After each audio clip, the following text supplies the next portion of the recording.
Non mais là la Côte d'Ivoire c'est pas possible. Il suffisait d'une passe en profondeur pour les mettre en danger. Regardez le but de Marmouche, le premier but. Et c'était seulement à 2 minutes du match. Sur une vieille perte de balles de question en plus de ça. Encore lui. Déjà qu'en phase de groupe tu t'es pas allumé par toute la Côte d'Ivoire. Quart de finale aussi tu peux même pas te concentrer. Franchement c'est quelle lenteur ça. Le gars il perd le ballon, il met son équipe en danger. Il faut le voir courir. Il est tellement lent. Je comprends mieux maintenant ceux qui disaient qu'il était enceinte ou il a mangé 2 boules de placali. Franchement, comment on peut être aussi lent? Il perd le ballon, passe en profondeur pour Marmouche. Marmouche passe devant le défenseur ivoirien. Marmouche passe devant le défenseur ivoirien. Il gagne le duel physique. Le frérot tombe par terre. Et là, Marmouche était tout seul. La défense était où? Regardez où ils sont.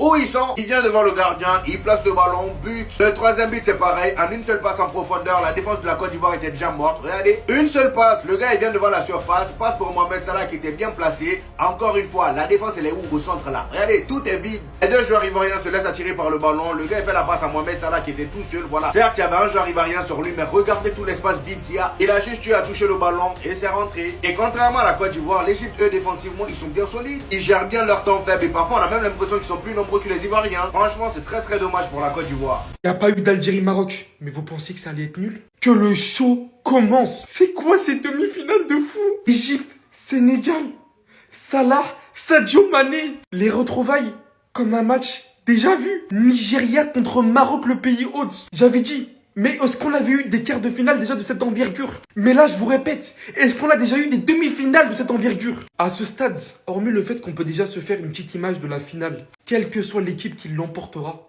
les gars, il reste que les boss. Mais j'attends bien évidemment de pied ferme ces retrouvailles. De Mané qui va vouloir enfoncer le clou, de Salah qui va vouloir prendre sa revanche. Un match pour conclure du côté de l'Afrique. Poser les termes définitivement sur qui est le meilleur joueur entre les deux.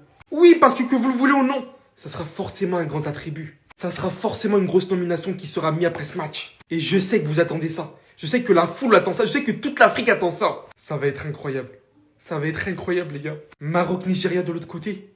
Maroc-Nigeria de l'autre côté. Non.